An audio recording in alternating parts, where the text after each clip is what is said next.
Genesis chapter 37. Jacob lived in the land of his father, sojourning in the land of Canaan. These are the generations of Jacob. Joseph, being 17 years old, was pasturing the flocks with his brothers. He was a boy with the sons of Bilhah and Zilpah, his father's wives, and Joseph brought a bad report of them to their fathers. Now Israel loved Joseph more than any other of his sons, because he was the son of his old age, and he made him robe of many colors. But when his brothers saw that their father loved him more than all his brothers, they hated him and could not speak peacefully to him. Now Joseph had a dream, and when he told it to his brothers, they hated him even more. He said to them, "Hear this dream that I have dreamed.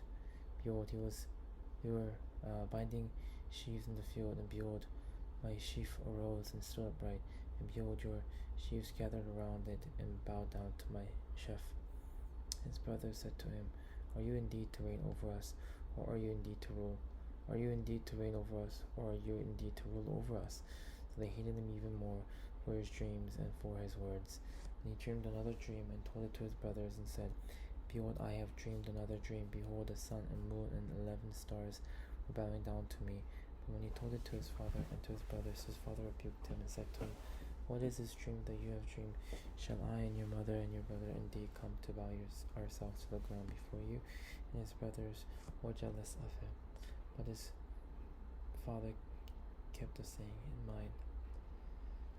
Now his brother went to pasture his father's flock near Shechem, and Israel said to Joseph, "Are not your brothers pasturing the flocks at Shechem?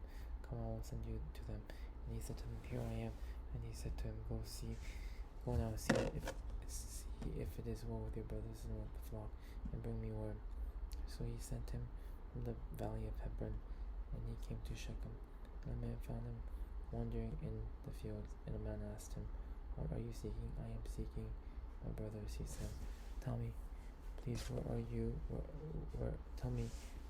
they are pasturing the flock." And the man said, "They have gone away, for I heard them say, 'Let us go to Dothan.'" So Joseph went after his brothers and found them at Dothan. They saw him from afar, and before he came near to them, they conspired against to kill him. They said to one another, "Here comes the dreamer. Come now, let us kill him and throw him into one of the pits. Then we will say that a fierce animal devoured him, and we will see what will become of his dreams." But when Reuben heard of it, he rescued him. He rescued him out of their hands, saying, "Let us not take his life." And Reuben said to him, "Shed no blood. Throw him into this pit here in the wilderness, but do not lay a hand on him, that he might rescue him out of their hands." First told him to his father. So when Joseph came to his brothers, they stripped him of his robe, the robe of many colors that he wore, and he took him and threw him into a pit. Now the pit was empty, there was no water in it. And they sat down to eat. Looking up, they saw a caravan of Ishmaelite coming from Gilead with their camels, bearing balm and myrrh on their way to carry it down to Egypt. And Judah said to his brothers, "What profit is it if we kill our brothers and conceal his blood?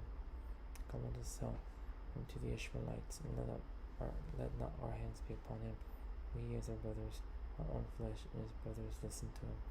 Then Midianite traders passed by, and they drew Joseph up and lifted him out of the pit, and sold him to the Ishmaelite for 20 shekels of silver. They took Joseph to Egypt. When Reuben returned to the pit and saw that Joseph was not in the pit, he tore his clothes and returned to his brother and said, "The boy is gone, and where shall I go?" And they took Joseph's robe and slaughtered the goat, dipped the robe into the blood, and they sent the robe to many corners and brought it to their fathers and said, This we have found. Please identify whether this is your son's robe or not." And he identified him and said, "It is my son's robe. A fierce animal has devoured him." Joseph was without doubt torn to pieces. And Jacob tore his garments and put sackcloth on his loins, and mourned for his son many days.